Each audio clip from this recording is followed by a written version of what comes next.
Ewili Lusige aliyoiandaa awali. Kwingineko ni kwamba waziri wa elimu Profesa George Magoha amepiga marufuku matumizi ya vitakasa mikono binafsi miongoni mwa wanafunzi shuleni, akiwataka walimu kuzihifadhi watoto wanapoingia shuleni. Magoha ametoa marufuku hiyo akidai kuwa kuna kisa ambacho wanafunzi waliteketeza shule kutumia vitakasa mkono. Magoha aidha amewataka wazazi kuwajibika ili kuzuia visa vya ukatili wa wanafunzi dhidi ya walimu. Magoha alizungumza jijini Nairobi alipokuwa akidadisi mradi wa madawati shuleni aliosema uko karibu kufanikishwa kikamilifu kote nchini.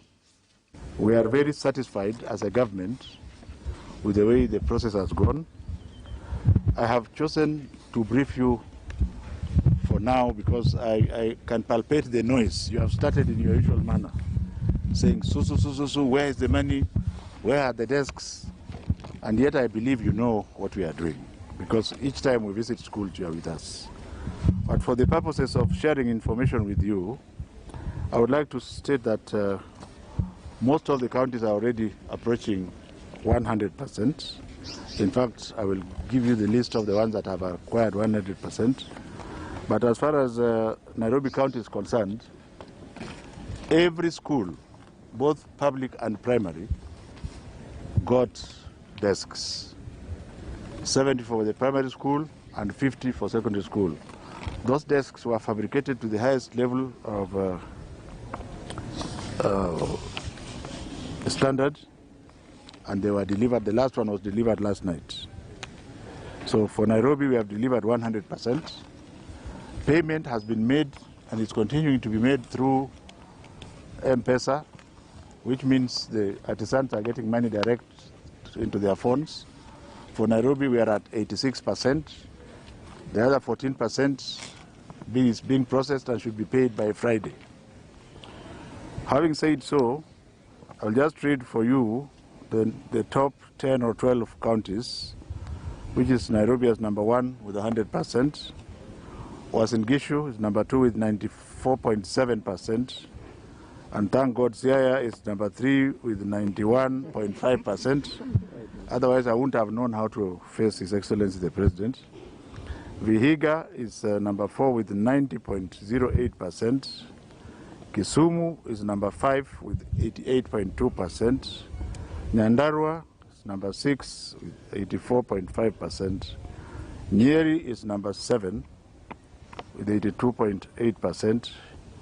Kiambu is number 8 with 82.4%. And I'm also happy because that is the President's county, that is the first county. Number 9, Migori, 82.2%. Number 10, Machakos, 81.9%. Muranga, number 11, 81.8%. And finally, Busia, number 12, with 81.6%. Ladies and gentlemen, I'm not going to read through. I've given you a schedule of the various sub-counties. For example, in Nairobi, all the sub-counties have reached 100%. In Central, there is a schedule which will tell you, for example, Gatundu South, which is the first sub-county, has acquired 100%, among others like Nyandarua, Gatanga, and Kinangop, and what have you. In Nyanza, my most humble sub-county game has also acquired 100%, among many others like Ntimaru and Kuria East. In Western, we have Busia and Mumias, along with Bungoma and Vihiga. Now in Rift Valley, I said this should be corrected. Kipkomo is in West Pokot. So the typists, again, have continued to type this wrongly. So if you get this document, it is not Kiplimo, it's Kipkomo. Now I know all this like... so in the Rift Valley, you have Kipkomo, along with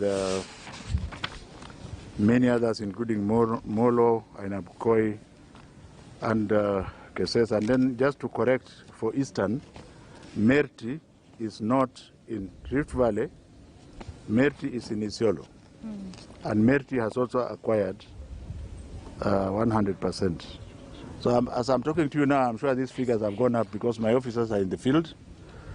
I wish to inform the country that the process of school reopening has settled very well with a very firm 99% of learners back to school. The interagency stakeholders group is working hard. Like in this school with over 900 children, I'm told that we have challenges with 24 children, 5 of whom are pregnant and are almost due. And the real problem is just 2 or 3 boys who have gone to do business. They are all over 19, and we are continuously consulting with Ngao to see how to handle the issue.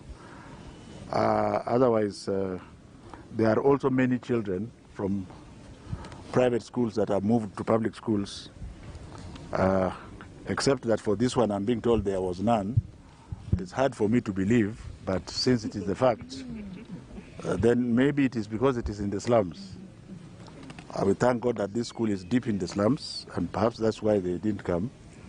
But every other school we have gone to, they have accepted children.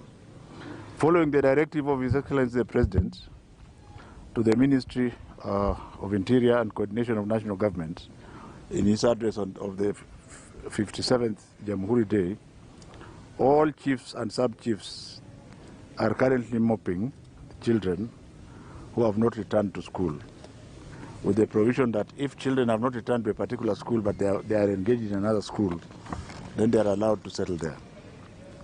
Despite the challenges of physical distancing in some schools, I want to thank the school managers, the principals and the teachers for their gallantry. They are implementing the different